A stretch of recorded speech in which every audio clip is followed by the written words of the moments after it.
All right, guys. It's like the broadcaster never unmutes when I turn the music off. I keep hitting the button, it don't unmute. Anyway, welcome in, welcome back. Look at this crazy footage going on in the background. This is some transhuman stuff right here. Look at that thing. A tale for humans. I mean, that is just insane. That's where we're going. What is up is down. What is black is white. What is wrong is right. That's where we're at. Anyway, guys, we're going to get into tons of stuff going on. We still got the anomaly out in the tropics. We're going to get into this, like always, the weather engineering stuff. Don't forget Tuesday night to join our health conference call, 7 o'clock Central Time. We've got a new product that we discovered that helps us protect us from all the poisoning the folks are spraying on us to kill us and to make us sick. This Tuesday on the conference call, we got a guy that's been suffering from multiple sclerosis for 30 years. He's going to share his results from these products that we're offering up. Anyway, don't forget to join that. Numbers and all that's in the description. All right, let's jump right in. Hopefully the audio is okay. I know last night the audio come out low and I don't know why. I never adjust it. It's going through a 24 channel mixer that all I do is turn it on. So anybody let me know, how is the volume out there? Test 1 2 3. It looks like it's okay on the broadcaster. All right, thumbs up. All right, here we go. All right, man, here's the University of Florida Digital Collection. This is a library. And dug this thing up here, Weather Modification Programs, Policy, and Potential. This come out May 3rd, 1979. All these links are already in the description. If you go down here to the history of the weather modification, you're going to find out that weather modification has been going on for a very long time. And what they found in this, they found the history of the weather modification can be divided into 5 partially overlapping periods. One of these is the pre-scientific period prior to about 1839, an early scientific period extending approximately from 1839 through 1891. The third period, with elements of scientific framework were established, was 1875 to 1933. The period of the early cloud seeding experiments, 1921 to 1946. And 5, the modern period, begin working with all the crazy stuff from 1946 on. You know, the history and the desire to control the weather can be traced to antiquity. Throughout the ages, man has sought to alleviate droughts or allay other severe weather conditions. Hey, thanks out there, Leslie, which have adversely affected him by means of magic, pseudo-scientific procedures such as creating noises, and more on the less scientifically based techniques. Well, they haven't got no better. They've only gotten worse. Well, this just come out. Researchers memorialized first major Icelandic glacier lost to climate change. Climate change is code word for climate control. We show that every night. So when you read this little plaque that they made, and this is the Ojo-Cole Glacier, or whatever it is here. But the letter to the future. OK is the first Icelandic glacier to lose its status as a glacier. In the next 200 years, all our glaciers are expected to follow the same path. This monument is to acknowledge that we know what is happening and we know what needs to be done. Only you know if we did it. dated August 2019, and they put the 415 parts per million CO2 level on there. You know, I was going to read some of this, but I'm not going to do it here. You know, there's still ice. A glacier has to be defined as it has to be able to crawl along the land. It has to be able to move. Well, this one just no longer is moving. The Ojokol, to no longer be a glacier, will be going up on top of the mountain to see if there's any glacial remnant ice remaining. He was found that the glacier was no longer able to move under its own weight. So it's still a hunk of ice. It's just not moving. This kind of reminds me of the Georgia Guidestones. This is very similar. Not really, but, you know, it's kind of the same messaging. What do I got this one up here? Federal panel proposes major effort to modify the weather by 1980s. Okay, this was something else I was working on. All right, so this was a bulletin that came out of the atomic scientist, cloud control climatologist Alan Robach on the effects of geoengineering and nuclear war. Let me get down where he says that geoengineering is not the solution to global warming because of many risks and unknowns. He notes that some of the technology that would require implement geoengineering has not been developed, and many socio-political questions would have to be resolved before it could be put into practice. The world would have to reach an agreement on a target temperature and on what the entities should do to implementing. Robach's biggest fear with regard to geoengineering is the disputes over these questions could escalate into nuclear war, which could cause nuclear winter, producing global famine, among other effects. That's going on right now. And this is just like history repeating itself. You know, we're in, you know, the end times. I mean, we see all the signs. Thanks out there, Mary Long. And, you know, history just keeps repeating itself. So I wanted to go back in time to this Dust Bowl that we all, I don't think nobody here was around when this happened, maybe a few people.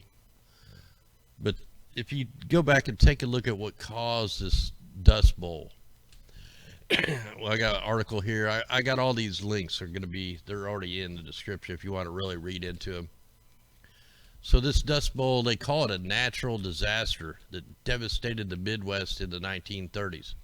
But it really wasn't a natural disaster. And this was the worst drought in North America in 1,000 years. Unsustainable farming practices worsened the drought's effect, killed the crops, kept the soil in place. When winds blew, they raised enormous clouds of dust. It deposited mounds of dirt on everything, even covering houses. Dust suffocated livestock, caused pneumonia in children, and at its worst, the storm blew dust into Washington, D.C. The drought and dust destroyed a large part of the U.S. agriculture production.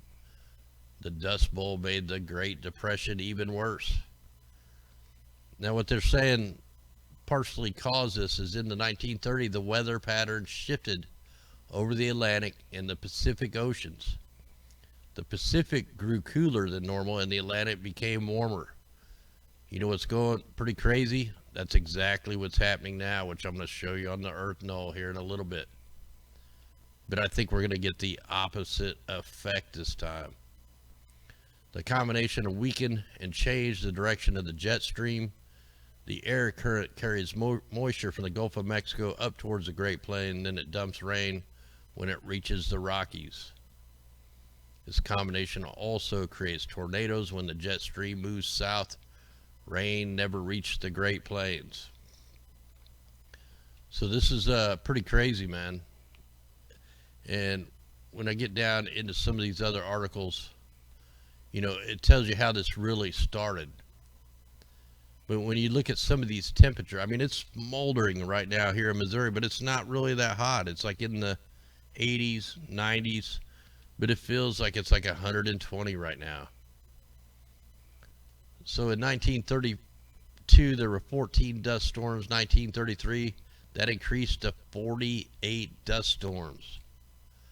In 1934, the third drought created the hottest year on record until 2014. There was 29 consecutive days with temperatures above 100 degrees Fahrenheit. Almost 80% of the country recorded bone dry conditions. In 1936, the drought returned, the hottest summer on record. In June, 8 states experienced temperatures at 110 or greater. Arkansas, Indiana, Kentucky, Louisiana, Mississippi, Missouri, Nebraska, and Tennessee. In July, the heat wave hit 12 more states with 121 degrees. Iowa, Kansas, Maryland, Michigan, Minnesota, New Jersey, North Dakota with 121 degrees. Oklahoma with 120. Pennsylvania, South Dakota with 120. West Virginia, Wisconsin. All these states broke and tied record temperatures.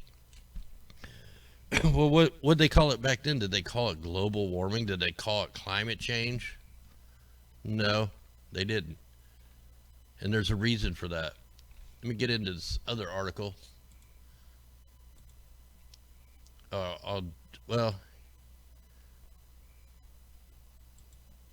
Here, let's just see just how bad some of these situations were.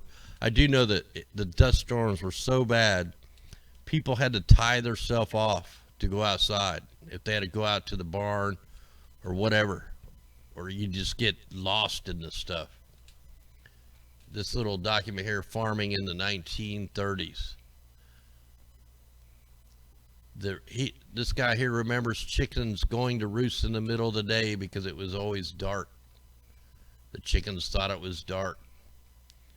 The wind was blowing so hard that a truck was blown 30 to 40 feet down the street. It was so windy that the seeds blew out of the ground. You couldn't keep a house clean. So, yeah, it was pretty bad back then. But I'm trying to get down to these other articles here.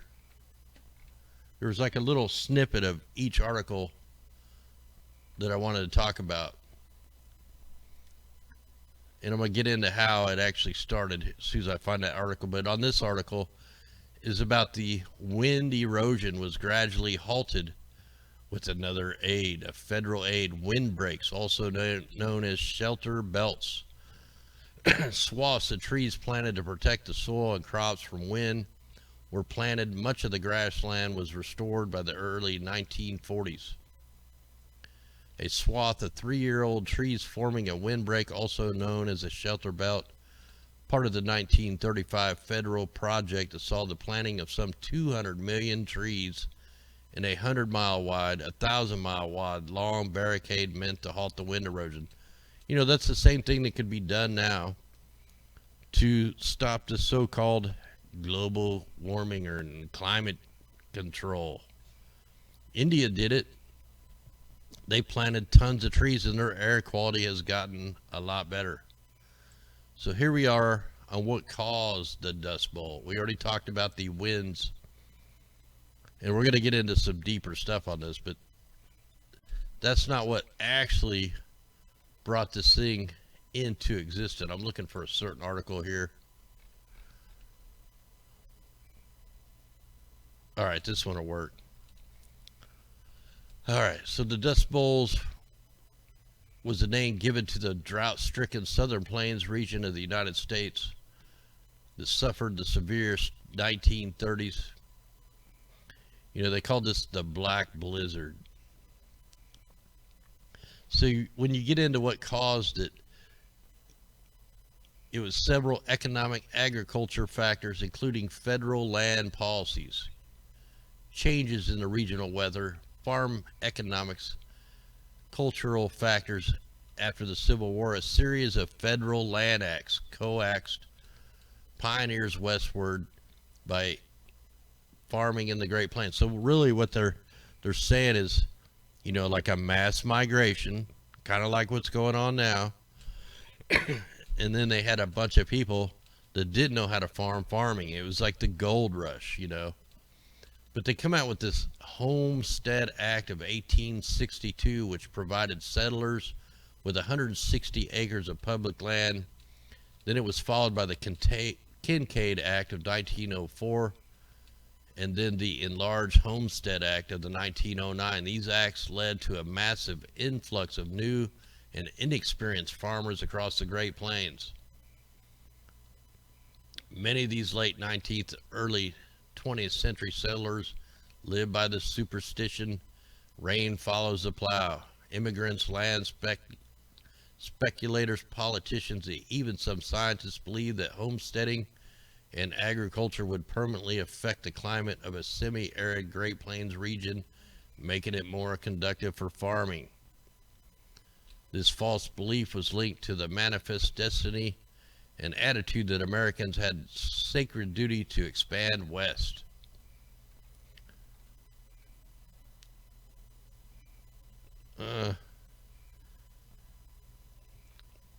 Anyway, this was let's take a look at this. Homestead Act was passed July 4th, 1861. Lincoln told the nation that the purpose of America's government was to elevate the condition of men, to lift artificial burdens from all shoulders, and give everyone an unfettered start and a fair chance in the race of life. He followed through with the passage of the Homestead Act, which remained active for 124 years until it was replaced in 1976, resulted in 10% of the U.S. land, or 270 million acres, to be claimed and settled. Now, this is where, you know, they took the natives' land. The incentive to move the settled on Western territory was open to all U.S. citizens or intended citizens and resulted in 4 million homestead claims, although 1.6 million deeds in 30 states were actually officially obtained. Montana, followed by North Dakota, Colorado, Nebraska, had the most successful claims. Native Americans were forced from their lands and onto reservations to make way for the homesteaders. You know, see how they did things? When they want something, they just take it.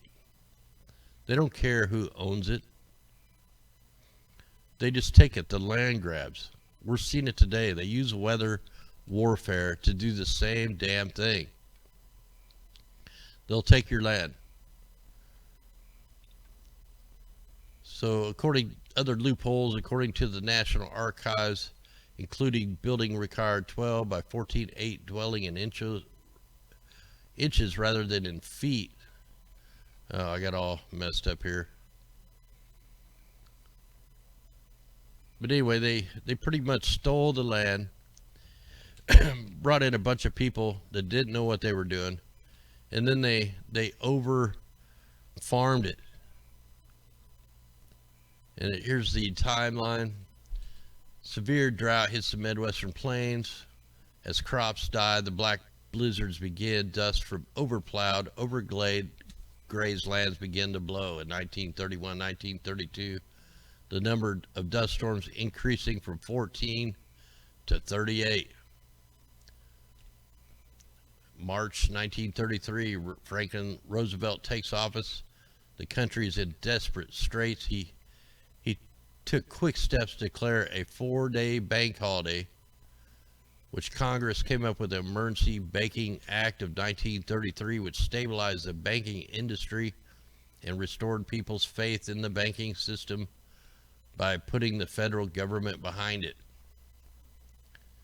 In May, the Emergency Farm Mortgage Act allots $200 million for refinancing mortgages to help farmers face foreclosure.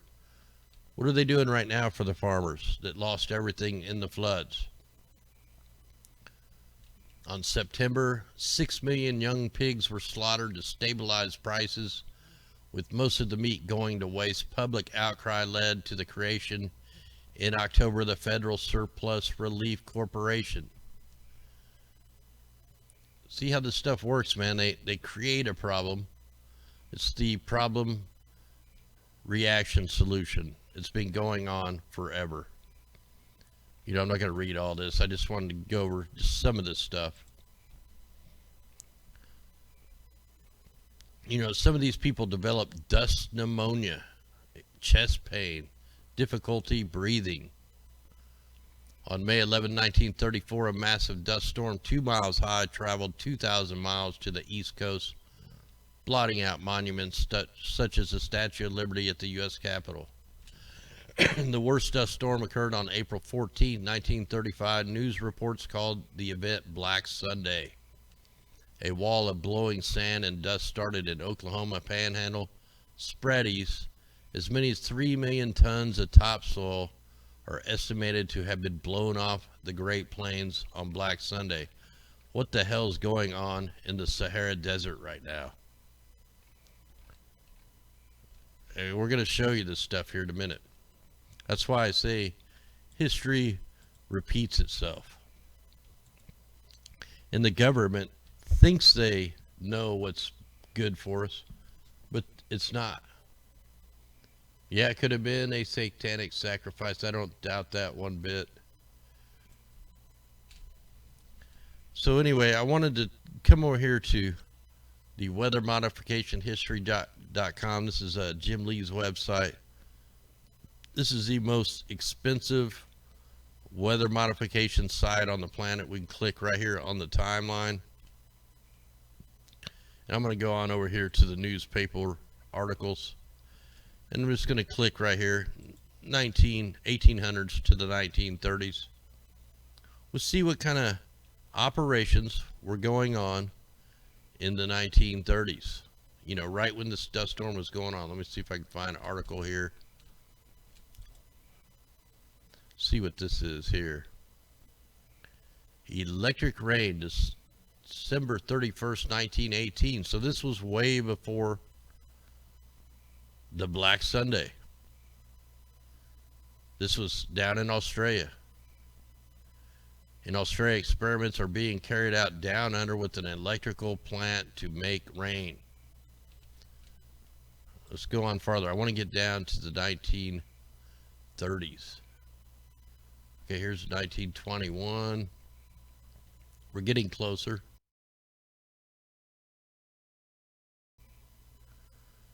But these are some of the articles before the drought even hit, before the mass migration, before the overplowing. It was all fabricated. So this is a Popular Science article out of December 1921. Rain-making machine to produce natural storm. How can a machine produce a natural storm? 4 blowers of the 12th horsepower each, which force air through a spiral pipe 1,100 cubic feet a minute with the velocity of 60 miles an hour, are the features of this rain-making machine, which it's produced natural storms by artificial means. Wow. Artificial but natural. Whoa, what's this? This come out June 2nd, 1928. Rain wireless production. See, I don't think people realize how long weather modification's been going on. You think they stopped? No. Wow, there's one of them hell cannons. And I'm still not even up to the 1930s.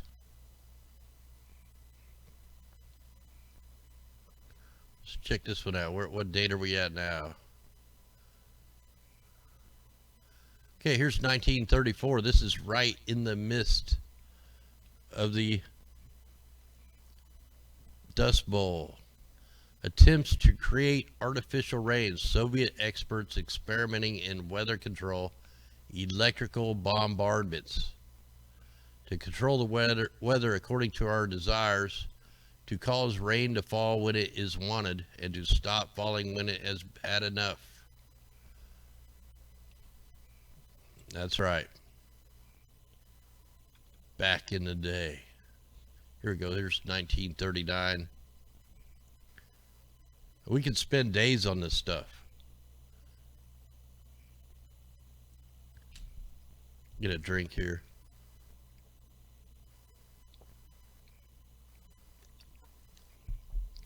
Radio rainmaking. This is like one of the first Hart facilities. 1939, October. Using radio rainmaker. Using radio frequencies. And I mean, it's just nuts, man. To think they are not doing it now is just insane. I mean, so this is all between the 1800s and 1930. I mean, this is a lot of articles right here. So, I mean, you could just spend days and days looking at all this. This is back when journalists were actually journalists. Radio weather control. I mean, this is just, you can't find any more information on the history of man-made rainfall. And to think they stopped is just nuts, man. Check this out. We got chemtrails back in the day.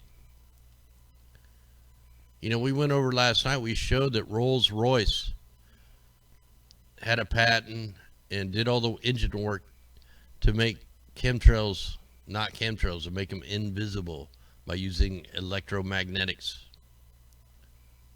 So you could see they were cloud seeding way back here. Here's the, you know, you got the engines and you got the spraying coming out of the back.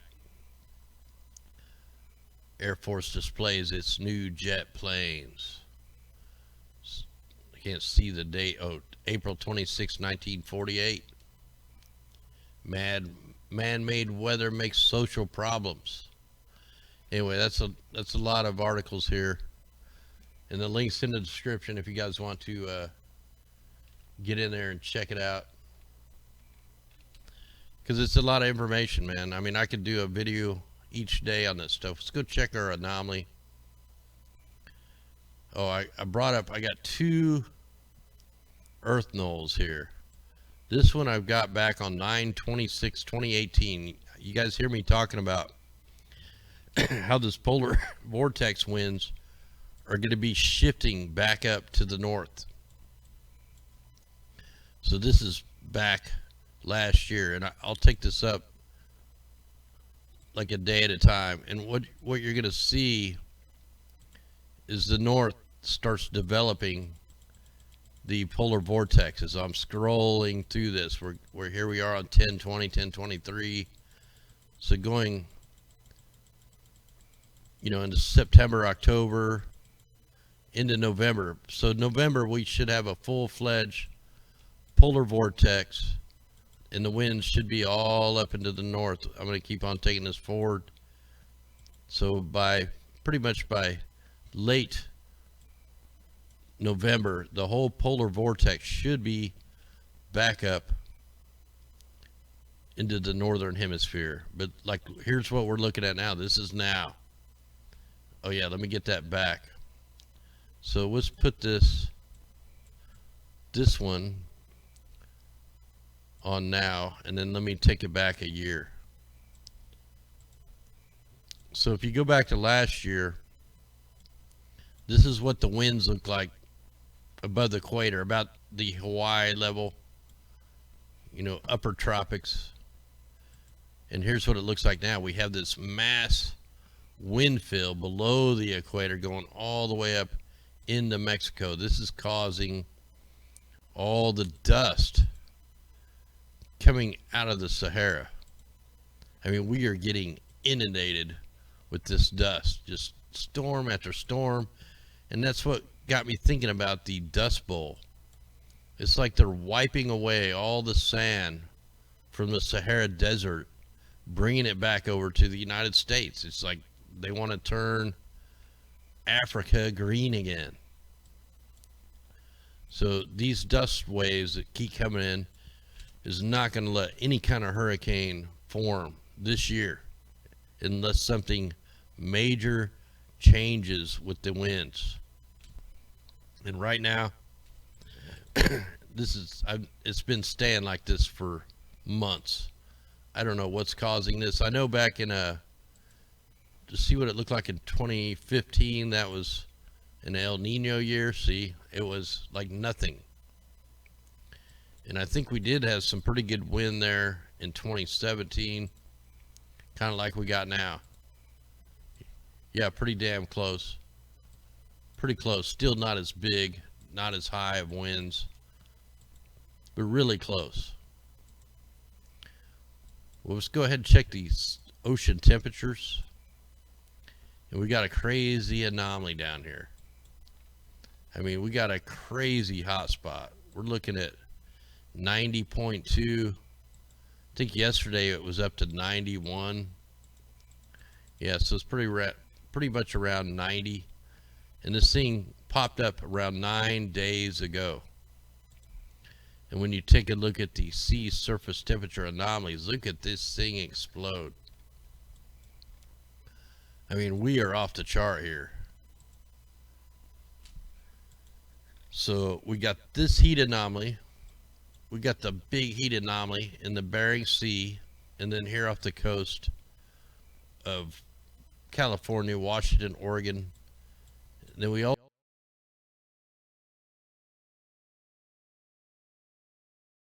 also have one up here around Greenland where they're melting.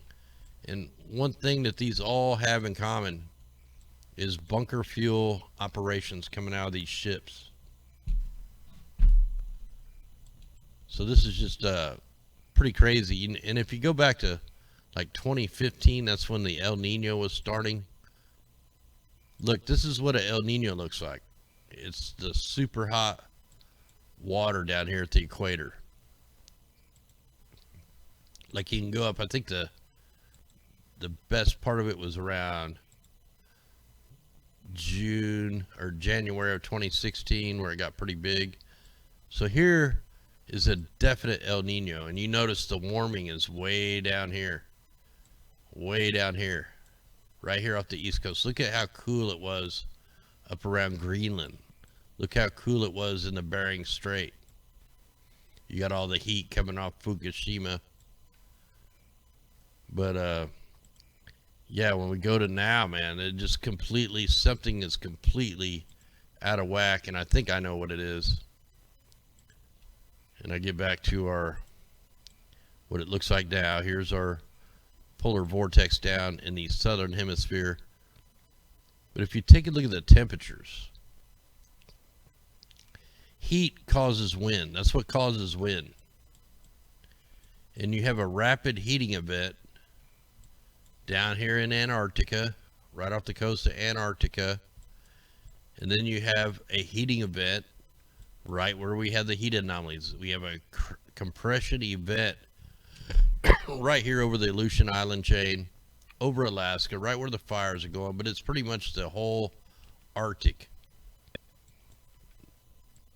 So we have a heating here, which is pushing the winds down towards the equator. So we're being heated from the northern hemisphere. There's being heated from the southern hemisphere. Let's just kind of back this up a day, see what it looked like. And it's pretty crazy how this stuff works because, you know, we showed when the polar vortex happened, we showed how they did a super rapid heating event right over the Russia-Ukraine area. And it blew the polar vortex right over the United States, but then it went too far. It went all the way over to Europe. And they did another heating event and pushed it from the other way. And then it pushed it right over the center of the United States, and it stayed there for a whole month. All documented, undeniable. Well, it's going again, but this time it's happening in the summer. So that's why we're going to keep our eyes on this thing. And we're definitely going to keep our eyes on these heat anomalies out here. And it's really strange because this is super hot next to a super cold. But just amazing the temperature differences. Let me look at last year. I can't remember if we looked at this. So last year we did have kind of a heat anomaly really close to where that one is. And then look where the heat was down here in the Bajas, like where it should be. Just a little bit up in the Aleutian Island chain. And always right here where the shipping lanes are, the currents. So anyway, we're going to keep our eyes on to see what they're going to conjure up. I'm really worried about this winter. Let's take a look at the mimic map real quick, because that plays a huge factor in the long range winter forecast. Wow, look, remember me saying if there was going to be a hurricane, it would develop way up here? Man, that's way up there. These will get blown away. This one might turn into something, but I want to look at the mimic.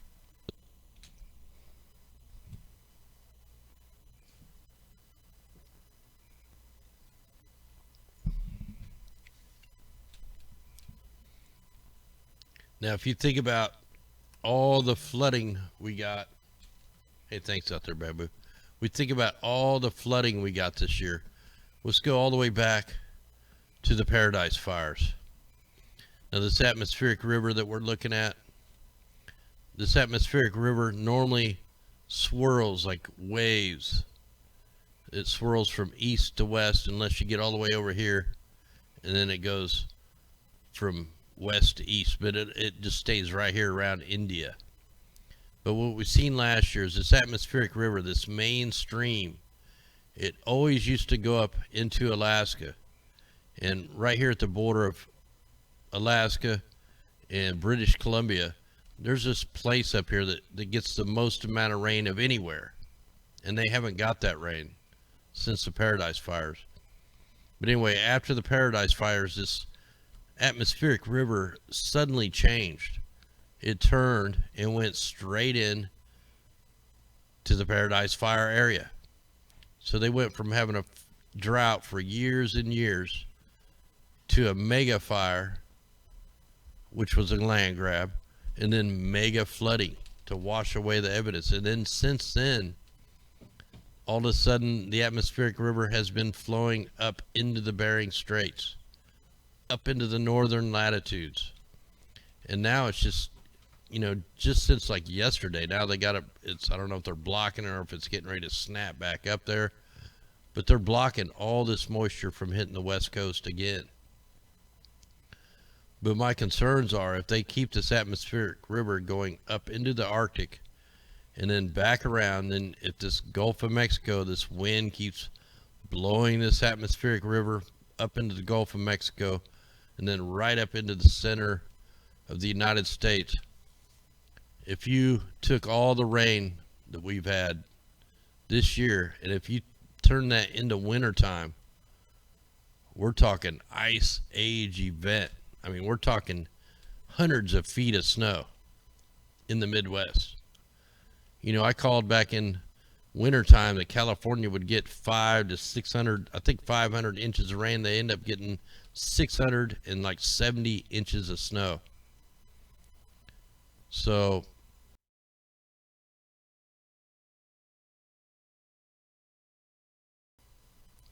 we could be in for the most snow we've ever seen in anybody's life over the Midwest. I mean, you factor in all this bunker fuel that they're deploying, you factor in the volcanic activity. We've had some of the biggest blasts in history blowing off from all these volcanoes. You mix in the bunker fuel, you mix in the chemtrails, you mix in the cloud-based ground generators. You take a look at the particulates in the sky. I mean, we are just inundated right now. In fact, let's look at the ppms in Greenland right now. So right at 418 parts per million volume. Let's see what it looked like last year.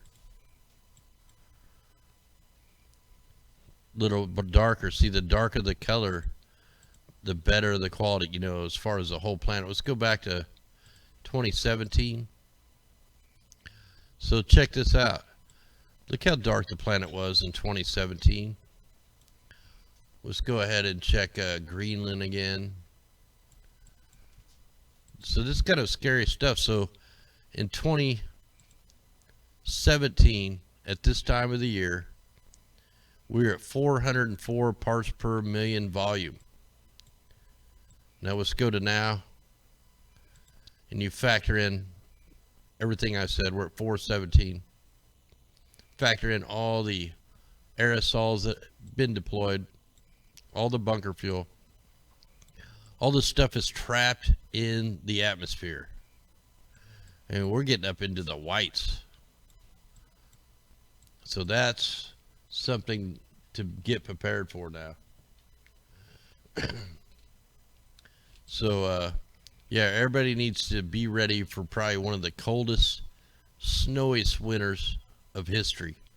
You know, Trump said the calm before the storm. We keep getting all these signs. You know, we can't believe the weathermen at all. You know, why do,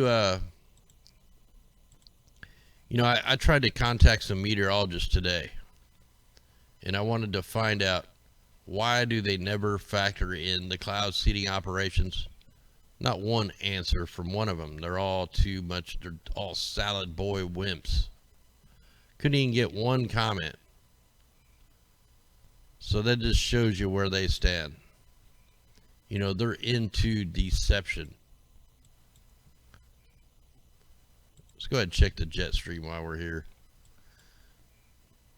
So we actually got a little bit of the jet stream starting to come back in. We're starting to get a little bit of ridges and a little bit of trough here, a little ridge.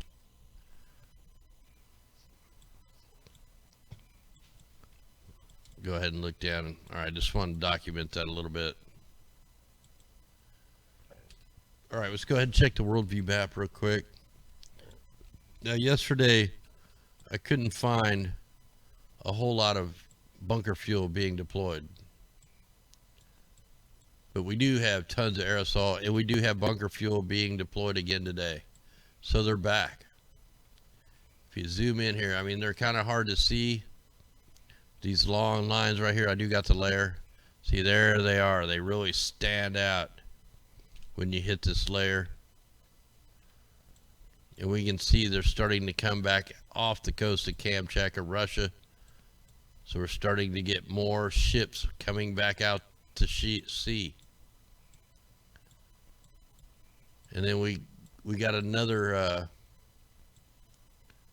where was they? I found some more. Oh, there's another one up here, up in the Arctic. We got a few up here, way up here in the Arctic, up past the Bering Strait. Sorry here. All right, I am feeling better. I just still got a little bit of a cough. It's really hard to tell, but you know where there is a new bunker fuel operation? Right down here off of Chile, Argentina, brand new. We have a brand new bunker fuel operation just below the heat anomaly. The heat anomaly is like right in here, right where the black, let's see if I can get rid of that black. Nope. Can't get rid of the line here. So about right where the black is where that anomaly is. And we have a new bunker fuel operation down here off the coast of South America. So what's up with that? We just kind of look around here a little more. We got a spraying operation over Northern California. We're going to let that load.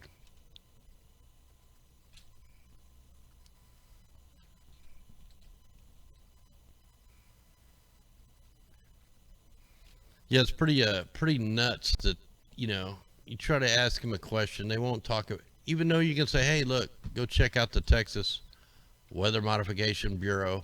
I mean, do you account that in your local forecast?